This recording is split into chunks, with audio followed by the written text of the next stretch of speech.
आज हम लोग पढ़ने वाले हैं मेमोरी ग्लैंड्स।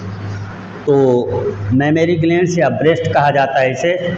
मेमोरी ग्लैंड जो होता है वो सभी मैमल्स में पाया जाता है। फीमेल में ये एक्टिव होता है और मेल्स में ये इनएक्टिव में होता है, इनएक्टिव फॉर्म में होता है, यानी रेडिमेंट्री रहता है, गायब हो जाता है, एक्टिव नहीं होता है। लेकिन कुछ ऐसे मैमल्स हैं जो प्रोटोथेरियन होते हैं, उनमें मेल्स में भी एक्टिव होता है क्योंकि वो एग लेइंग होते हैं। जैसे एग्जांपल में अगर देखा जाए तो ये होते क्या हैं, एकेनिडा है ना। एकेनिडा में मैमल्स जो है वो एग लेइंग मैमल्स है और उसमें ये एक्टिव फॉर्म में होते हैं। बाकी फीमेल्स में, बाकी सभी में फीमेल्स में क्या होते हैं, ये एक्टिव फॉर्म में होते हैं। तो चलिए हम लोग इसकी बात करते हैं। ये फीमेल में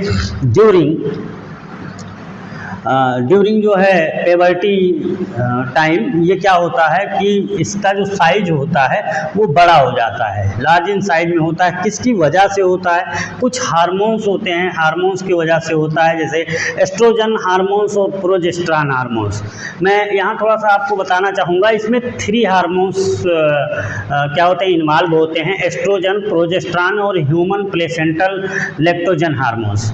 तो क्या होता है फीमेल्स में यंग स्टेज में यानी पेबर्टी स्टेज में क्या होता है, पेबर्टी स्टेज में ये एस्ट्रोजन प्रोजेस्टेरॉन हार्मोन्स जो होते हैं ये एक्टिव होते हैं, है ना। और इनके वजह से जो ग्लैंड्स होता है, मेमोरी ग्लैंड्स, उसका साइज इंक्रीज करता है यानी बढ़ता है।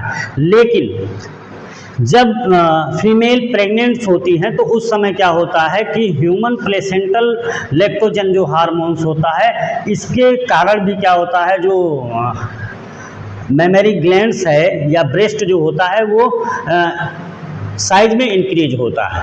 तो जिस समय पेबर्टी होता है उस समय इंक्रीज होने के कारण हार्मोन्स होते हैं एस्ट्रोजन और प्रोजेस्टेरॉन, लेकिन प्रेगनेंसी के समय जो इंक्रीज होता है उसमें इन्वॉल्व ये भी होता है, कौन सा, human placental hormones, HPL hormones, HPL hormones कहा जाता है। ये हार्मोन्स भी उसमें शामिल होता है, यानी एस्ट्रोजन, प्रोजेस्टेरॉन और HPL हार्मोन्स जो होता है ये एक्टिव होता है। लेकिन इस बात को ध्यान रखिएगा ये हार्मोन्स दोनों किस स्टेज में होते हैं, ये पेबर्टी के स्टेज में होते हैं, जिसकी वजह से ब्रेस्ट जो होता है वो डेवलप करता है यानी साइज में बढ़ता है।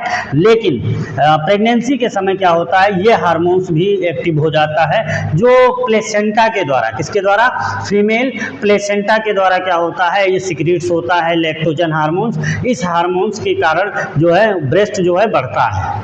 तो आइए इसके स्ट्रक्चर के बारे में थोड़ा सा हम लोग समझते हैं। मेमोरी लोब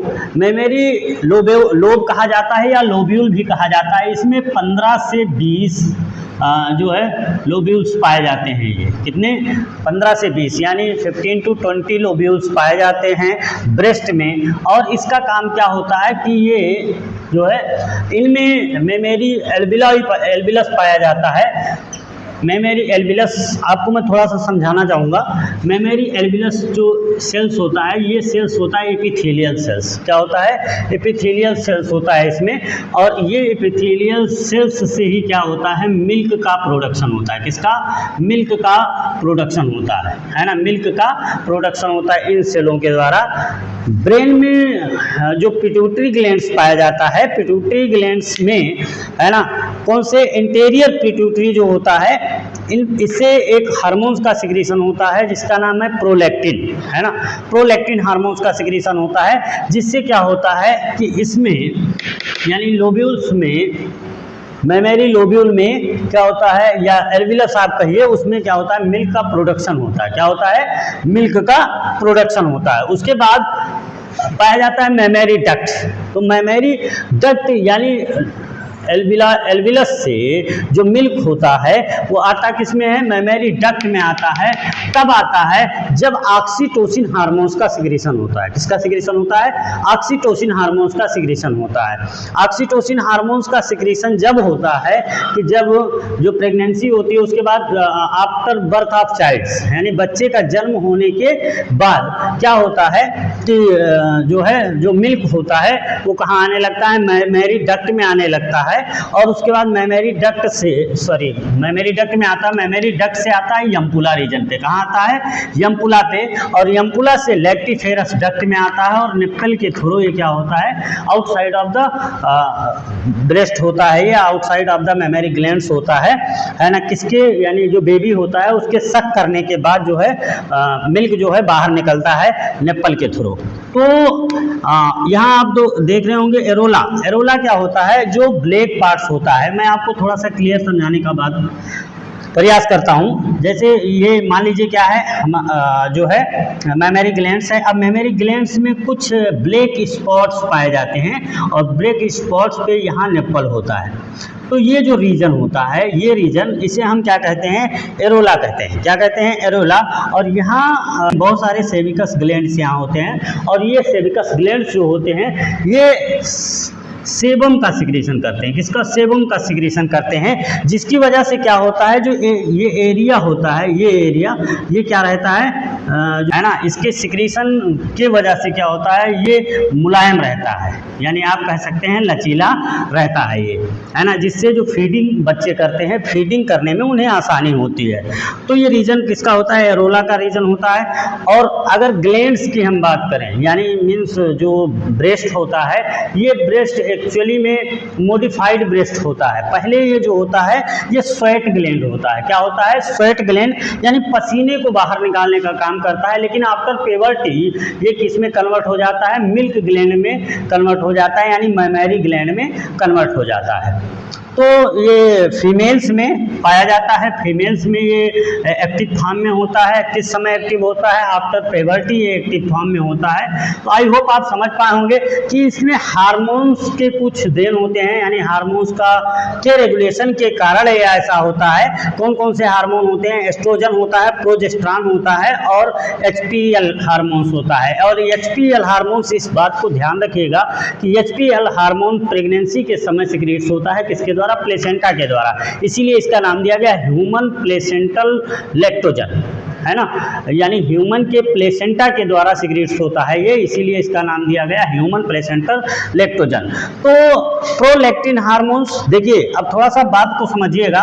प्रोलैक्टिन हार्मोन्स जो होता है पिट्यूटरी यानी ब्रेन के अंदर पाया जाता है, और जो वो बेबी होता है जब वो सक करता है इस सेंसरी जगह पे, यानी ये जो एरोलर भाग होता है ये सेंसरी भाग होता है, कुछ सेंसन्स होते हैं यहाँ। तो ये जब यहाँ सक करता है तो मदर बॉडी के यानी ब्रेन पे, किस इंटीरियर भाग पे, पिट्यूटरी के इंटीरियर भाग पे सूचना जाता है, और वहाँ से सिक्रीट्स होता है क्या?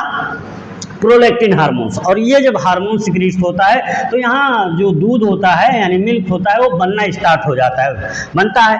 और यही चीज़ जब ये यहाँ से अभी मदर बॉडी जो होती है, मदर होती है, वो जब कहीं अपने बच्चे से दूर होती है और उसके दिमाग में ये बात आती है कि हमारा बेबी जो है वो भूखा होगा, उसे दूध की आवश्यकता है, तो क्या होता है, इस निप्पल से दूध अपने आप निकलने लगता है, यानी मिल्क अपने आप निकलने लगता है। इसका रीज़न क्या है? इसका रीजन होता है ऑक्सीटोसिन हार्मोन्स, है ना, यानी ये पाया कहाँ जाता है? ब्रेन में पाया जाता है। और सोचती कहाँ है? ब्रेन में। तो ब्रेन में जब सोचती है तो कौन से हार्मोन्स? ऑक्सीटोसिन हार्मोन्स का निर्माण होने लगता है, उत्पत्ति होने लगता है। और कहाँ से होता है? पोस्टीरियर पार्ट के पिट्यूटरी से होता है ये।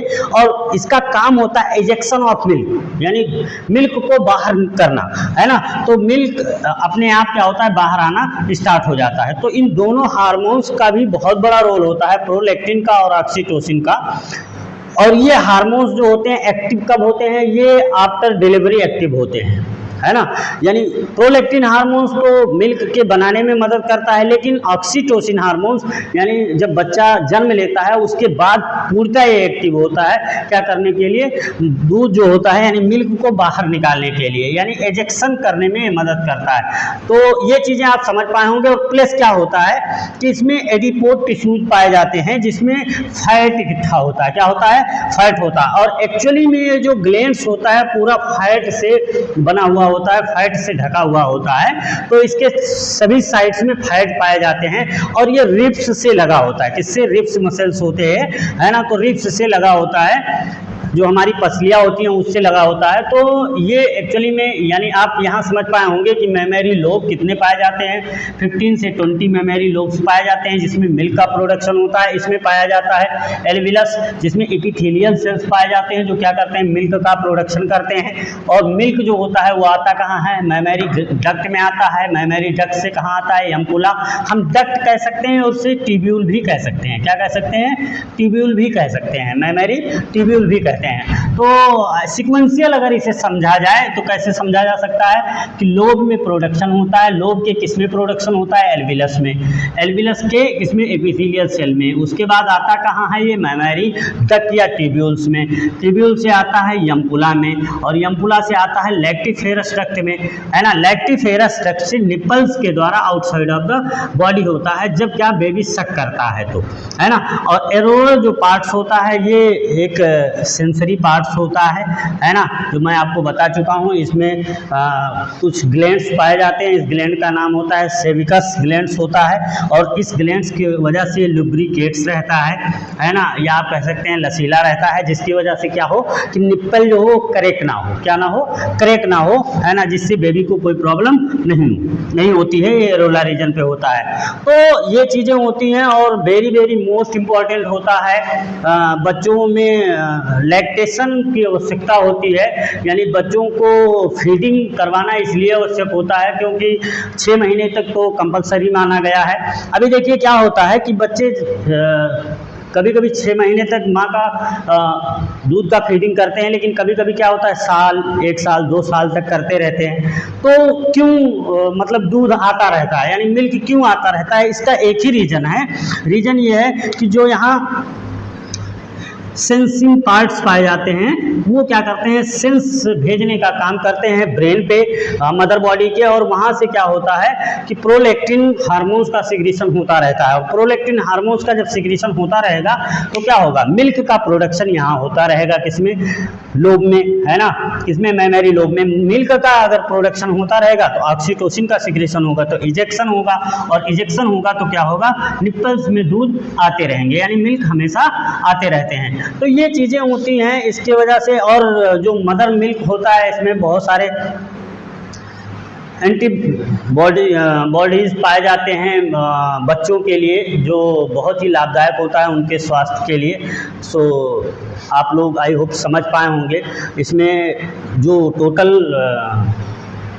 इसका फंक्शन डिपेंड करता है वो हार्मोन्स पे डिपेंड करता है, किस पे, हार्मोन्स पे। और इनमें 3 हार्मोन्स जो होते हैं मेन हार्मोन्स वो मदद करते हैं। एस्ट्रोजन और प्रोजेस्टेरॉन हार्मोन्स इसके साइज को बढ़ाने के लिए, किस समय, प्यूबर्टी के समय, उसके बाद में प्रेगनेंसी के समय जो इसका साइज इंक्रीज होता है उसमें मदद करता है। ये तीनों हार्मोन्स मदद करते हैं। ह्यूमन प्लेसेंटल हार्मोन्स भी मदद करते हैं, यानी ह्यूमन प्लेसेंटल लैक्टोजन हार्मोन्स जो होता है ये भी मदद करता है। और प्लस प्रोलैक्टिन हार्मोन्स और ऑक्सीटोसिन हार्मोन्स भी मदद करते हैं। ये जो हार्मोन्स होता है ऑक्सीटोसिन हार्मोन्स, ये बेबी के डिलीवरी में भी मदद करता है और मिल्क के जो है इजेक्शन में भी मदद करता है। तो आई होप आप लोग समझ पाएंगे। सो थैंक यू, मिलते हैं आपको अगले वीडियो में। Thank you.